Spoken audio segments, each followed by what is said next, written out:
The space station floated in the black ocean of the universe like a lonely island.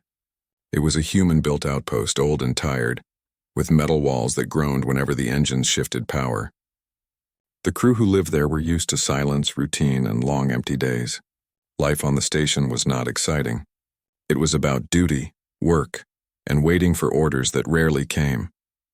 When the message arrived that a new worker would join them, no one paid much attention. People came and went. Engineers, cooks, even janitors. But when the shuttle docked and the new janitor stepped inside, the crew stopped what they were doing. Their eyes followed him, and silence filled the docking bay. He was not human. The new janitor was tall, almost too tall for the narrow corridors. His skin was a pale gray blue, and it seemed to shimmer under the station lights as though it held liquid just beneath. His arms were long, his fingers even longer, shaped like tools instead of hands. His face was strange, not ugly, but different. His 3 eyes blinked at different times, and each one seemed to focus on a different part of the room. When he walked, his legs bent the wrong way, making his steps uneven, almost clumsy. His name was Kyle. He said it softly when the captain asked. "Kyle," he repeated, as if afraid they had not heard. His voice was low, vibrating strangely in the air. The crew shifted uncomfortably. Kyle was given a standard jumpsuit, but it hung wrong on his frame. The sleeves were too short, the shoulders too tight. He looked like a child wearing someone else's clothes. Even so, he pulled at the fabric, adjusted it carefully, and gave a small nod. His expression was unreadable, but his eyes moved quickly, scanning the station as if memorizing every detail. The crew did not know what to think. Some whispered to each other, hiding smiles. Others simply stared. They had seen aliens before, but rarely so close, and never one working such a humble job. For most humans, aliens were either enemies on the battlefield or distant traders who came and left quickly. But a janitor? That was unusual. From the first day, Kale began his work. He cleaned the corridors, the mess hall, the maintenance rooms. He carried a small set of tools and brushes, though his long fingers often replaced them. The strange thing was how he cleaned. He did not move like a human would. Instead of bending his knees or crouching, he folded his entire body downward, his long back curving low, his head almost touching the floor. Each time he did this, his arms stretched out and his hands pressed flat against the surface. He repeated this movement again and again. He bent in the hallways, bent in the corners, bent even when wiping tables. It was slow, awkward, and strange. The humans had never seen anything like it. At first, people only watched with curiosity, but soon whispers grew louder. "Why does he keep bending like that?" One engineer muttered. "Maybe his kind can't crouch," another replied, half laughing. "Looks like he's bowing to the floor." "Or maybe bowing to us," a soldier joked. Laughter followed. Kale did not respond. His 3 eyes blinked slowly, and he returned to his work. He bent again, pressing his forehead close to the floor. His arms spread as if reaching for something only he could feel. When someone finally asked him, Kyle gave the same answer every time. "Standard procedure," he said in his heavy accent. "Must bend. Must see proper." The words made little sense to the humans. They shrugged it off and returned to their lives. But the image of him bending stayed with them. Every time he passed by, someone would whisper or smirk. The alien janitor had become a quiet joke on the station. Captain Reyes noticed it too. Reyes was an old soldier, with scars on his face and tired eyes that had seen too many battles. He believed in discipline and order, but even he found the alien's behavior odd. Still, he decided not to interfere. The alien was just a janitor. Let him work the way he wanted. Yet there was something about Kale that was different from other workers. He never complained, never rested. While humans took breaks, Kale moved quietly through the halls, bending low again and again, humming softly in his native tongue. The sound was strange, like distant echoes in a tunnel, but there was sadness in it, almost like prayer. Some nights, when the crew thought he was alone, they found him still working. The lights dimmed, the halls empty, yet Kale bent low, pressing his hands against the metal floor, his back trembling as if carrying unseen weight. They did not understand, so they laughed again, but deep inside a few began to wonder. One young mechanic, Juno, watched him longer than others. She noticed how carefully he touched the walls, how his fingers lingered on panels and bolts. It did not look like simple cleaning. It looked like connection, as if Kale was not just scrubbing metal but listening to it, speaking with it in some silent language. When she asked him once, Kale only said, "Must see proper. Must remember. Standard procedure." His 3 eyes blinked in uneven rhythm, and then he bent again, humming that same soft tune.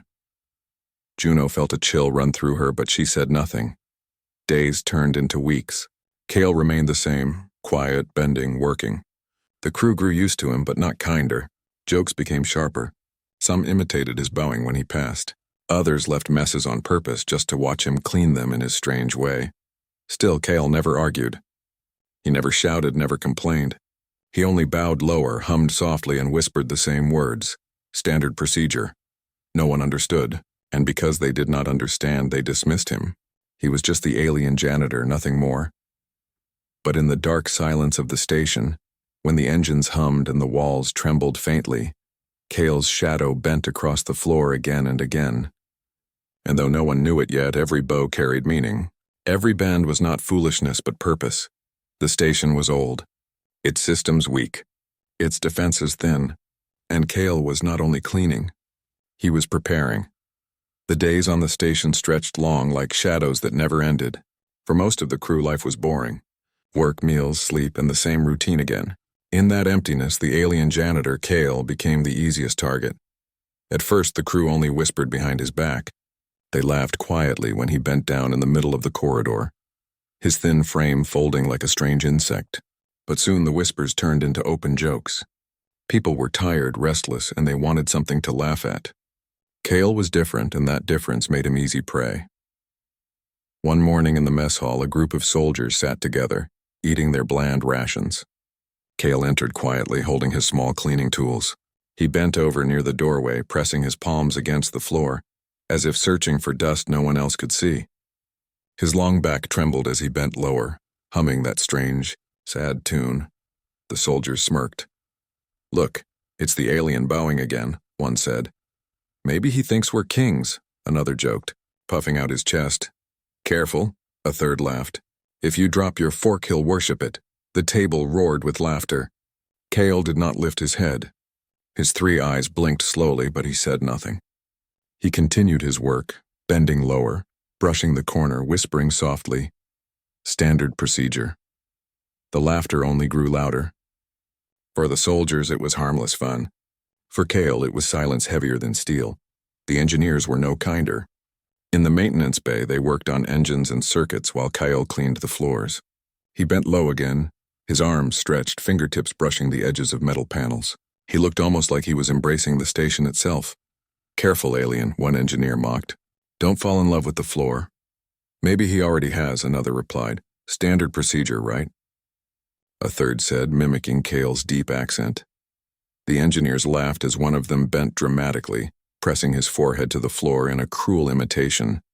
The others joined, bowing and humming in a fake alien voice. Kale stopped for a moment. His 3 eyes blinked unevenly, and for a second it looked like he might say something, but he didn't.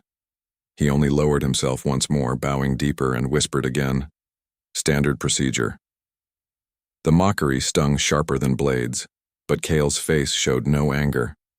Only calm, only silence. There was one person who did not laugh. Juno, the young mechanic, watched Kale with quiet eyes. She had seen cruelty before. Soldiers teasing recruits, officers mocking the weak. But something about the way Kale accepted it made her uneasy. He was not afraid. He was not angry. He was simply carrying something they could not see. One night, when most of the crew had gone to sleep, Juno stayed late in the maintenance bay. She worked on a stubborn coolant pipe, her hands stained with grease. The room was quiet except for the soft hum of machines. Then she heard it, the low, strange humming sound. She turned and saw Kale.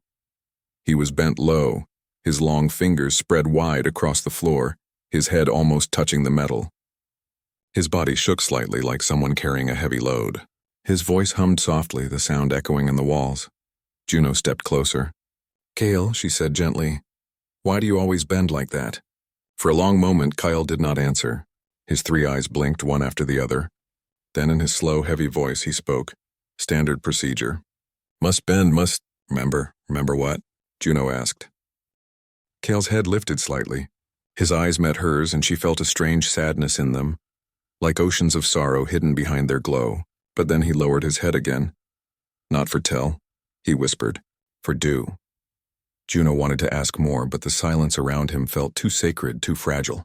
She turned back to her work, but his words stayed with her. The mockery continued. In the corridors, soldiers now bowed exaggeratedly whenever Cale passed.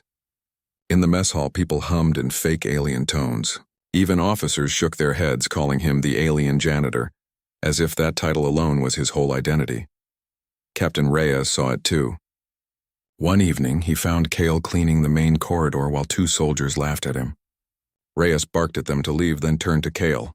"Listen," Reyes said firmly, "you don't have to do this. If the bending is some habit, you can stop. Just clean normally, like humans do. No one will bother you then." Kyle straightened slowly, his tall frame unfolding like a shadow. His three eyes blinked at different times, and his long arms rested at his sides. His voice was low, steady. "Captain," he said, "not habit, not mistake. It is a duty, must bend. Must hold, must see proper." Reyes frowned. "You're just a janitor." "What duty are you talking about?" Cale's gaze lowered, and he whispered, "Janitor is duty. Janitor is shield." Reyes did not understand. He was tired of riddles and alien phrases. He waved his hand. "Fine, do what you want, just don't disturb the others." Then he walked away, shaking his head. Cale bent down again, pressing his hands against the floor, whispering softly into the metal. Standard procedure. Nights on the station were always the same. The artificial lights dimmed and silence filled the halls. But if someone walked quietly enough, they would find Kyle still working. He did not sleep like humans. He moved slowly through the corridors, bending low at every corner, pressing his palms and forehead against the cold metal. His body trembled each time, but he never stopped. If anyone had listened closely, they might have noticed that after each bow, the hum of the station changed slightly. The engine steadied. The lights flickered less. The groaning of the walls softened. But no one noticed. They only saw an alien bending again and again, and they laughed. Cale never laughed. He never defended himself. He only whispered again and again, like a prayer that only he understood. Standard procedure. And in the shadows of the old station, the alien janitor carried a duty none of them could see. Life on the station had fallen into its old rhythm again. Work, boredom, and small cruelties. Yet Captain Reyes could feel something changing in the air. He was a soldier who had fought in wars across the stars, and he trusted his instincts. The station was too quiet. The supply ships were late. And the border patrols had reported enemy raiders moving closer each week. Reyes carried these thoughts heavily, but when he walked the halls, what he noticed most was Cale. The alien janitor was everywhere. Every corridor, every corner, every room, always bent low, pressing his hands against the metal, humming that low tune that made humans uneasy. The crew laughed at him still, though their laughter was sharper now, more restless. They were nervous about the rumors of raiders, and nervous people look for easy targets. Cale became that target again and again. Reyes saw it, and though he didn't like bullying, he couldn't explain Cale's strange behavior either. One evening, Reyes decided to speak with him directly. He found Cale in the main cargo bay. The alien was bent low, arms stretched across the floor panels as if he were trying to feel the heartbeat of the station itself. His tall body trembled slightly, but his movements were steady, ritual-like. "Kyle," Reyes said firmly. The alien straightened slowly, his long frame unfolding. His three eyes blinked one after the other, focusing on Reyes with quiet patience. "Yes, Captain," Kyle said in his slow, heavy voice. Reyes crossed his arms. "I've let this go for a while, but the crew doesn't understand you. This bending thing, this strange way of cleaning, it makes them uncomfortable. They think you're mocking us. They think you're broken." Cale tilted his head. "Not mock. Not broken. Then what is it?" Reyes pressed. "You're here to clean, not to perform rituals. If you just did things normally, the jokes would stop. The men would leave you alone." For a moment, silence stretched between them. The station lights flickered faintly above, and the air vents hissed like whispers. Then Cale spoke. "Captain," he said softly, "on my world, janitor is not small. Janitor is shield. We bend because bending is duty. We bend to remember. We bend to hold. Reyes frowned. Hold what? Kyle's gaze shifted, his three eyes blinking in uneven rhythm. His long fingers pressed against the metal floor. We hold the place together. We hold the lives inside. This is standard procedure. Reyes shook his head. You're speaking in riddles. Holding the place together? That's what engineers do. That's what I command my crew for. You're a janitor. You clean. Kale's voice dropped lower, almost like a whisper. Cleaning is part. Holding is all. If no bend, no hold. If no hold, no life. The captain studied him, trying to read the alien's strange face. Was this some alien superstition? Some cultural habit? Or was there more behind it? Reyes wanted to push harder, but he saw something in Kale's eyes. Something deep, something sorrowful. Finally, Reyes sighed. Fine, do what you must. But remember this. The station is old and enemies are near. We can't afford weakness or distraction. If your procedure ever puts us at risk, I'll put an end to it myself. Understood? Kale bowed his head slightly. Understood, Captain. Standard procedure will not fail. Reyes gave him a long look, then turned away. But as he walked out of the cargo bay, the words stayed with him. We bend to hold. We bend to remember. The following days grew tenser. The crew felt it too. Rumors spread through the mess hall like wildfire. Raider fleets spotted at the edge of the system. Ships gone missing. Delays in communication. The soldiers grew restless. They sharpened their weapons more often, sat in silence at meals, and snapped at each other over small things. The engineers worked longer hours, checking power lines and weapons, but the systems were old and fragile. The station had survived many years, but everyone knew it wasn't built for war, and through it all, Kale kept working. He bent low in the corridors, pressed his hands against the walls, hummed softly in his alien tongue. Sometimes his skin glowed faintly when he bent too long, and his body shook as though carrying invisible weight. But when anyone asked, he gave the same reply. Standard procedure. One night, alarms flickered for a brief second. Just a glitch, the engineers said. The defense grid misfired and then reset. But Juno, the young mechanic, noticed something strange. She had been near Kale when the lights failed. At that exact moment, Kyle had bent low in the corridor, pressing both palms and his forehead against the floor. The lights had returned as quickly as they vanished. It was as if he had fixed them. Juno wanted to tell the captain, but she hesitated. No one believed in Kale. No one trusted him. To the crew, he was still just the alien janitor, bowing like a fool. But to her, he was beginning to look like something else. Something important. That night, she lay awake in her bunk, hearing the faint hum of Kale's song through the walls. It was sad and heavy, but it carried strength. She wondered what it meant. The tension reached its peak 2 days later. A patrol ship sent a message. Short, broken, filled with static. Then silence. No one could confirm what had happened, but the fear spread quickly. If raiders were attacking patrols, the station could be next. Captain Reyes gathered his officers. He spoke firmly, his voice calm but hard. We prepare for the worst. Check weapons, seal compartments, and get the civilians ready. We don't know when they'll come, but they will. The officers nodded, their faces pale. As the meeting ended, Reyes glanced toward the corridor. In the distance, Kale's tall figure bent low once more, his long arms pressed against the metal. He looked fragile, almost broken, yet unshakable in his quiet rhythm. Reyes felt a chill. He did not know why, but he had the strange sense that the alien's bending mattered more than anyone understood. Standard procedure. Kale whispered to the floor, as if speaking to the station itself. And in that silence, the old walls seemed to hum back. The crew laughed less now. The jokes about Kale's bowing had grown quiet. Fear had replaced amusement. But still, whenever he passed, someone muttered under their breath, unable to stop mocking what they didn't understand. Kyle never answered. He bent lower, trembling slightly, and whispered once again, standard procedure. And though no one knew it yet, the day was fast approaching when those words would no longer sound strange, but sacred. The station was never meant to be a fortress. It was an old outpost built for supply runs and patrol checks, not for battle. Everyone knew that, even if they didn't say it aloud. But when the first alarms screamed through the corridors, all doubts turned to fear. The red sirens flashed against the metal walls, and the steady hum of the station turned into a roar of panic.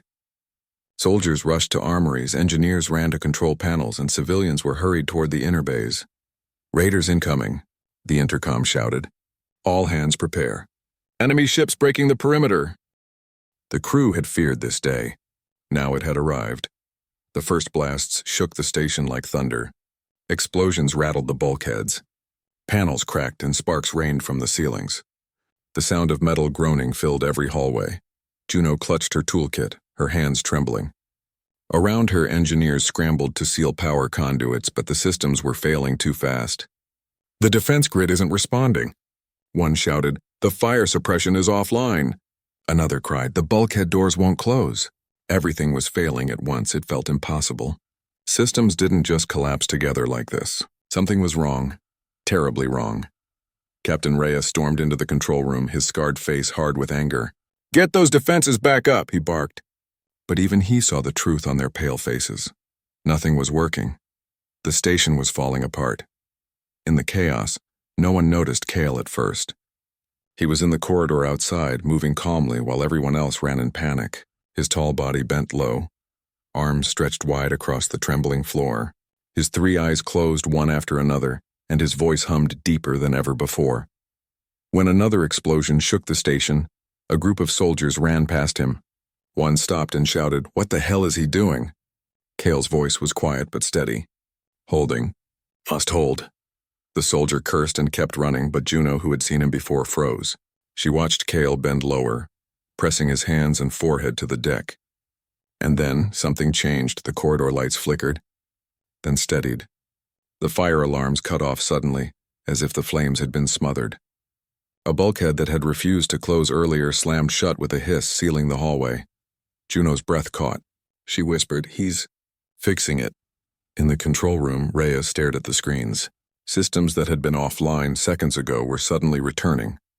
Fire controls reactivated. Power lines stabilized.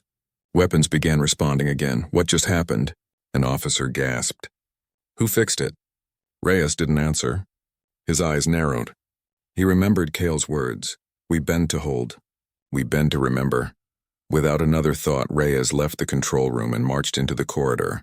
He followed the sound of humming. And there he was. Cale bent low again, trembling as his long arms pressed into the floor, his body glowing faintly with a strange light. Reyes froze. "My God." Cale lifted his head slightly, his 3 eyes flickering weakly. His voice cracked, heavy with effort. "Captain, the station is old. Its veins are broken. My body can bridge them. When I bend, I connect. I hold the systems together." Reyes felt his chest tighten. You're not cleaning. You've been repairing the station all this time." Kyle gave a faint nod. "Standard procedure." Before Reyes could reply, another blast rocked the walls. Cale bent again, groaning as if carrying a mountain on his back. The corridor shook, then steadied. The emergency doors locked, sealing another breach. Reyes stared in shock. The alien janitor the crew had mocked, laughed at, and ignored was the only reason the station was still alive. Word spread quickly. Soldiers and engineers whispered as they fought to keep order. "The alien is holding the systems. He's connecting somehow. Without him, we'd already be dead." Some didn't believe it. Others looked at Cale with new eyes, fearful, ashamed, or awed. But none could deny what they saw with their own eyes. Every time Cale bent, another system came back to life. Every time he pressed himself to the station, something broken was restored. Yet each bend cost him. His body shook harder, his glowing skin dimmed, and his voice grew weaker. Still, he continued. Juno rushed to his side once, tears in her eyes. "Kyle, stop. You'll hurt yourself." But Cale only whispered, "Duty, must hold, must bend, standard procedure." Then he lowered himself again, pressing his hands deep into the trembling floor. Meanwhile, the raiders grew bolder. Enemy ships fired relentlessly, slamming the station with blast after blast. Their boarding craft scraped against the hull, sending soldiers to fight in the outer corridors. Reyes returned to the control room, shouting orders with renewed fire. "Get those guns firing! Target their lead ship." The defense grid came alive at last, raining fire upon the raiders. Turrets that had been silent roared with deadly power. Enemy ships faltered, some breaking apart under the barrage. Hope flickered among the crew, but it was fragile. The raiders were many and the station was weak. Every blast brought new cracks, new fires, new failures, and every time Kyle bent lower, holding the systems together with his trembling body. At one point, the engineer saw him collapse to his knees. His three eyes blinked desperately, his long arms barely lifting. Juno ran to him, kneeling at his side. "Please stop. You've done enough." Kyle looked at her, and for the first time a faint smile touched his strange face. "On my world. Janitor bends so others can stand. Must finish." Then with a groan he bent again, his forehead pressed to the floor, his voice humming louder than ever. The lights above blazed bright and the defense grid fired in perfect rhythm. The station fought back with all its strength. By the end of that hour, the corridors were filled with smoke, fire, and the cries of the wounded. But the station was still alive. Reyes stood at the command deck, sweat on his brow, voice hoarse from shouting. His heart pounded, not just from battle, but from the sight of Kale in his mind. The alien janitor had been their shield all along, and yet Reyes knew. It was costing Kale everything.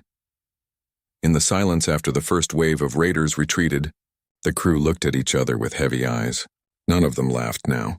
None of them mocked. In the dim corridor, Kale remained bent low, his body trembling, his skin glowing faintly in the dark. His whisper carried through the smoke and silence. Standard procedure, must hold. And for the first time, the crew began to understand. The station was quiet after the storm. Smoke lingered in the air, hanging like ghosts in the ruined halls. The alarms had finally gone silent, but the silence was not peace. It was heavy, filled with the weight of what had just happened. Bodies were being carried to the infirmary. Soldiers limped through the corridors, some with burns, others with blood-stained uniforms. Engineers dragged broken panels aside, trying to clear the paths.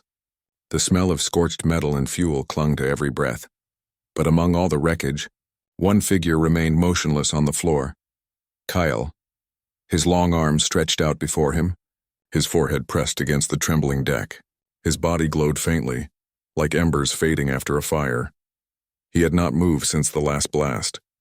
Juno knelt beside him, her hands shaking as she touched his shoulder. His skin was cold, his breath slow and shallow. She whispered, "Kyle, can you hear me?" One of his three eyes blinked open weakly. His voice was broken, each word like stone dragged across the ground. Still, holding. Juno felt tears sting her eyes. "No, you don't have to anymore. The raiders are gone. You saved us. You can rest now." But Kyle shook his head slowly. His body trembled as if the weight of the whole station was still pressing down on him. Systems, weak, must bend, or they break again. Standard procedure, her heart ached. The words standard procedure sounded so small now, compared to what he had done. She pressed her forehead to his arm. "Why do you keep saying that? Why do you do this to yourself?" Kyle closed his eyes again, and a faint hum came from his chest. It was not just effort, it was sorrow.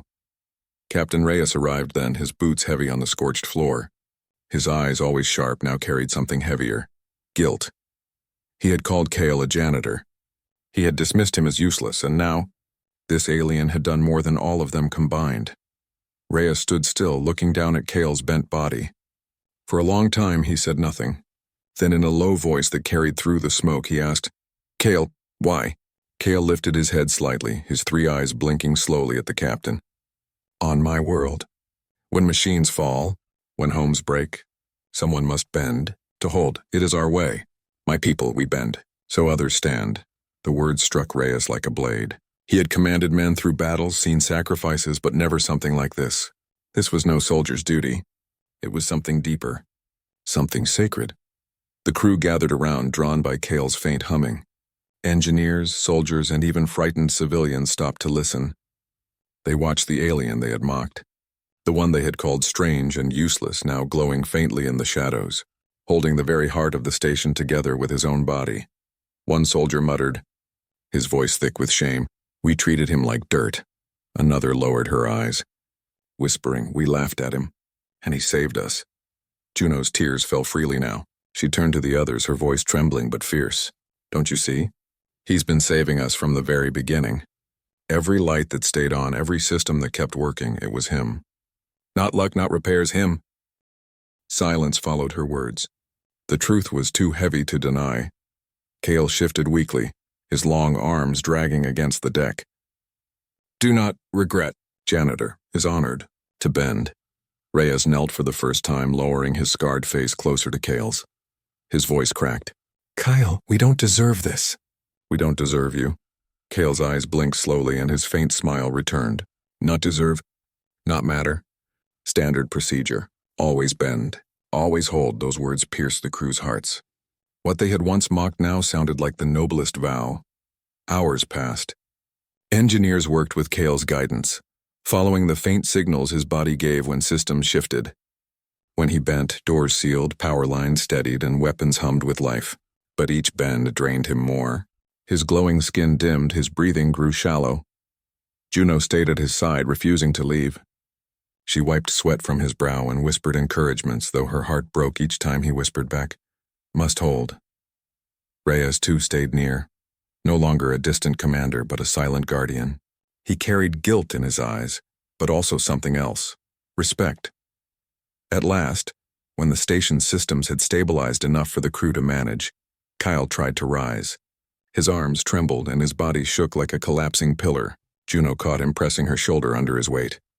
"You can't keep doing this," she pleaded. Kale's voice was faint but steady. "Not forever. Only until you can stand without me." Reyes stepped forward, his voice heavy. "Kale, I promise you this. We will stand. You've carried us long enough." For the first time, Kale's three eyes brightened together. It was not just light. It was trust. That night, the survivors gathered in the mess hall. The room was scarred with smoke, but they needed to be together. No one laughed, no one mocked. Instead, all eyes turned when Kale entered, leaning on Juno's arm. The room went silent. Soldiers who had once ignored him stood tall, lowering their heads in respect. Engineers placed their tools down, hands clasped in quiet shame. Even civilians bowed slightly, as if before a figure greater than them. Kale looked confused, his head tilting slightly. "White, stare." Reyes stepped forward. His voice carried through the hall, deep and firm. "Because tonight every single one of us stands here only because of you. We mocked you. We dismissed you. And yet you saved us. Again and again. We owe you everything."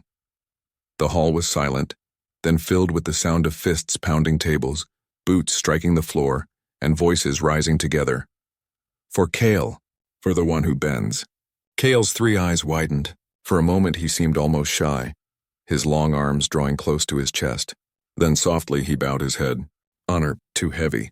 Janitor only. Standard procedure." But the crew knew now, what he called standard was nothing less than extraordinary.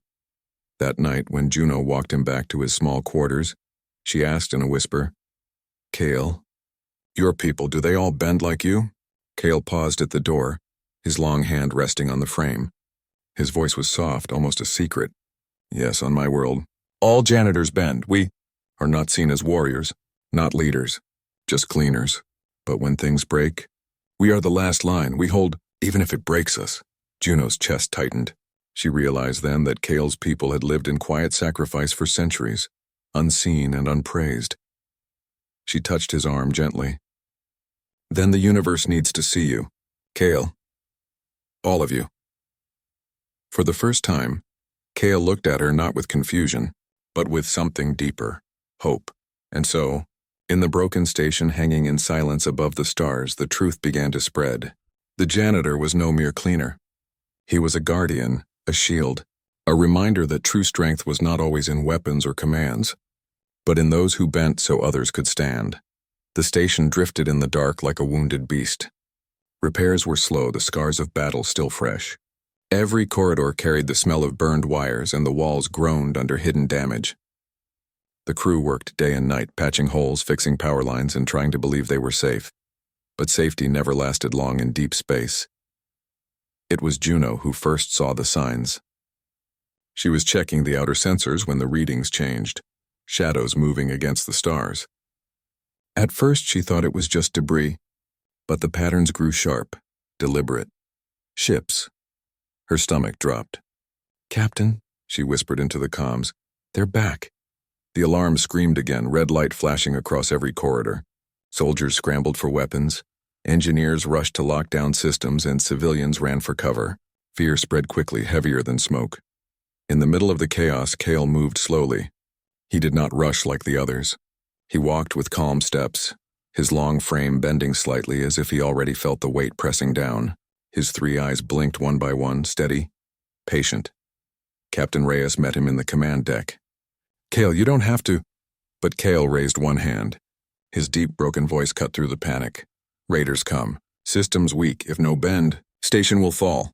Reyes clenched his fists. He hated seeing Kyle break himself for them again. But the readings on the screen were clear. The enemy ships were stronger than before. Without Kale, they wouldn't last minutes. As the first blast hit the outer hull, the station shuddered violently. Lights flickered, panels cracked, and smoke filled the command deck. Kale moved to the center of the room. He knelt slowly, stretching his long arms across the floor, his body trembling as he pressed his forehead to the cold metal.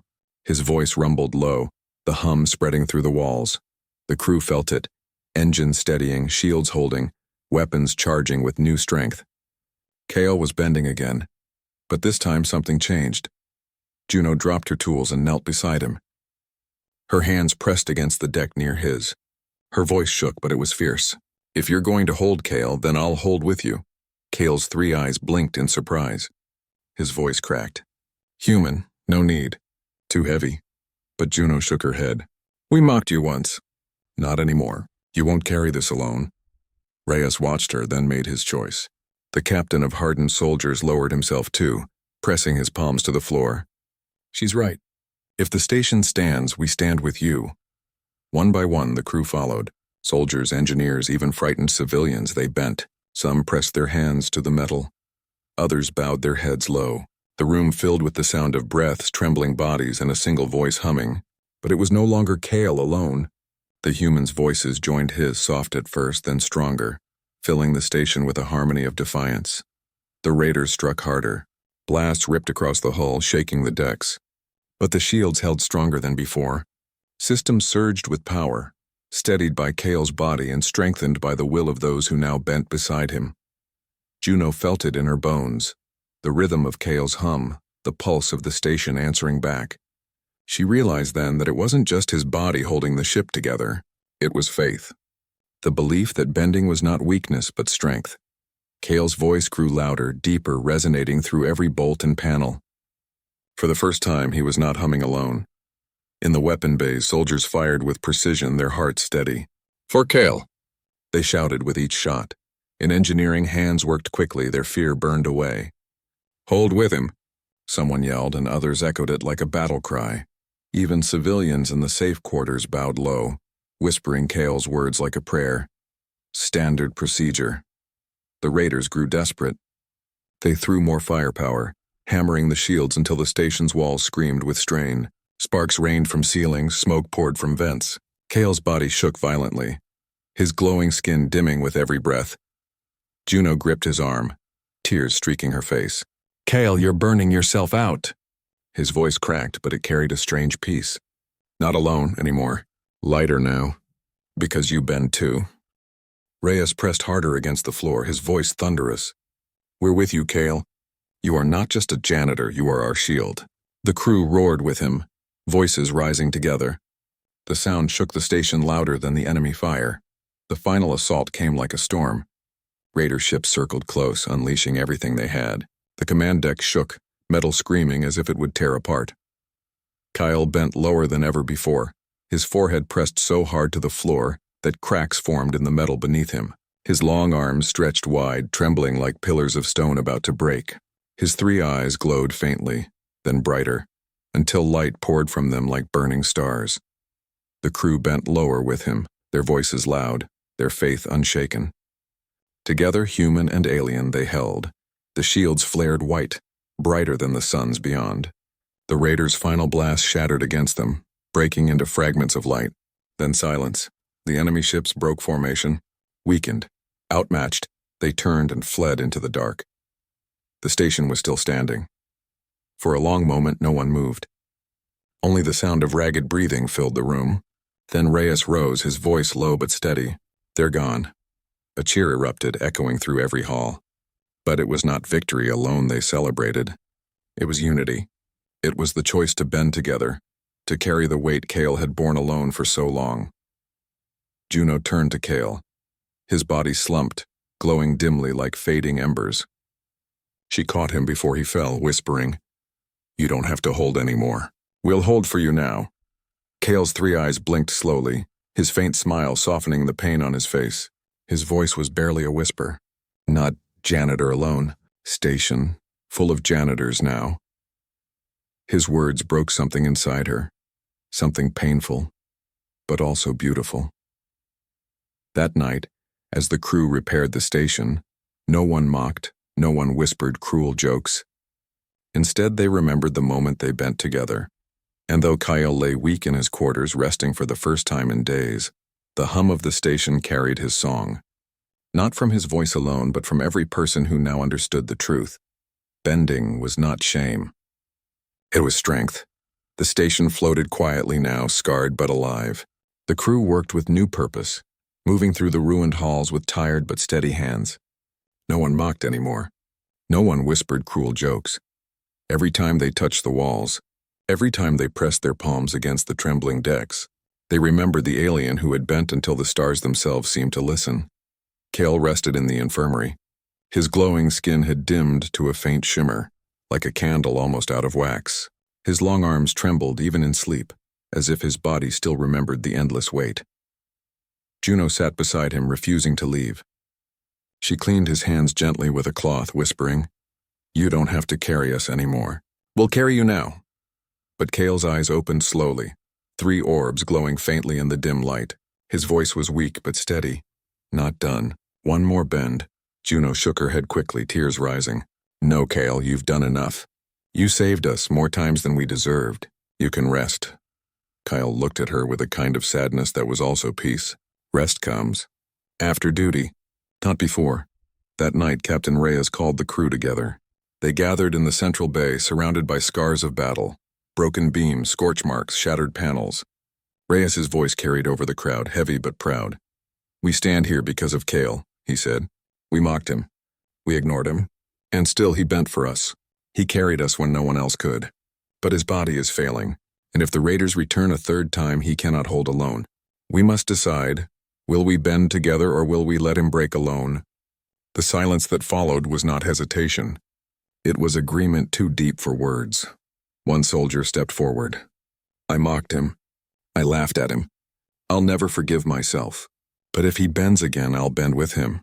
An engineer added, "We all will." The civilians nodded. Even children pressed their hands to the deck, copying Cale without fully understanding. But their small voices whispered his words. "Standard procedure."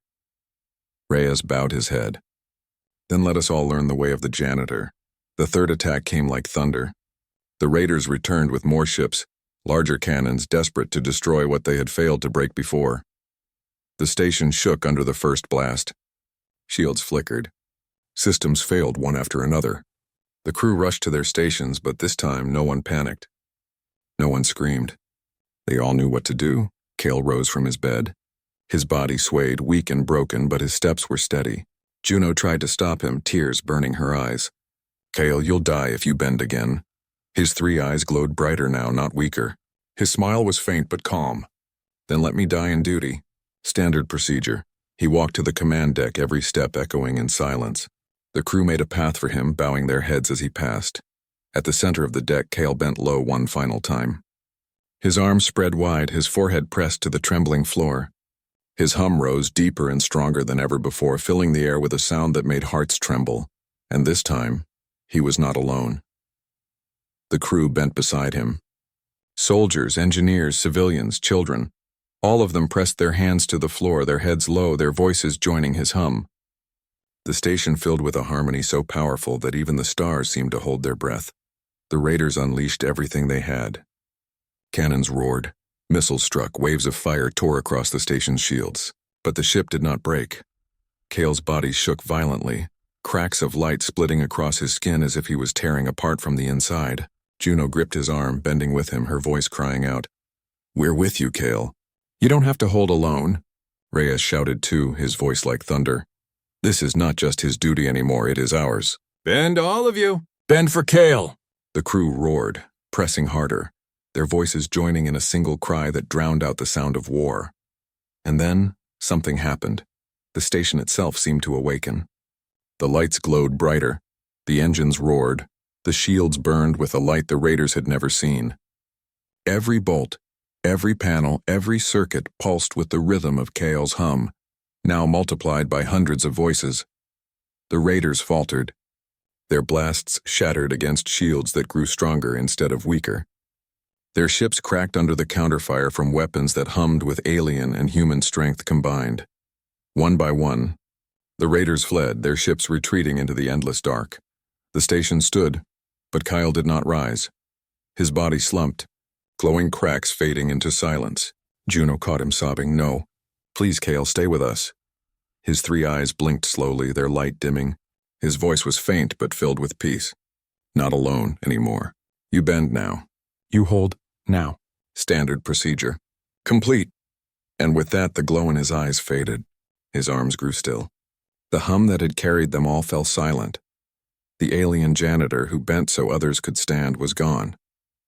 The station mourned. For days, silence filled the halls. Soldiers stood with bowed heads. Engineers worked without laughter. Civilians moved with quiet steps. No one mocked. No one joked. They all remembered. Juno placed Kale's tools in the central hall, resting them on the floor where he had bent so many times. Around them, the crew pressed their hands to the deck, whispering softly. Standard procedure. Captain Reyes stood tall before them, his voice breaking as he spoke. Kale showed us strength. Not the strength of weapons or commands, the strength to bend. The strength to carry others even when mocked, even when alone. We will honor him not with statues or songs, but with action. From this day, when something breaks, when someone falls, we will bend. For that is the way of Kale. And so the legacy spread. Other stations heard the story. Other crews whispered the words. Across the dark, where humans and aliens lived side by side, people began to bow their heads in times of struggle, pressing their palms to the ground, whispering, "Standard procedure." It was no longer a joke, no longer something strange. It became a vow that no one would ever again carry the weight alone. In the silence of space, where stars burned cold and endless, the memory of an alien janitor lived on. He had bent until he broke, but in breaking, he taught humanity how to bend together, and from that day forward, no station, no ship, no colony ever stood alone, because Kale had shown them the truth. Bending was not weakness. Bending was how the universe stood.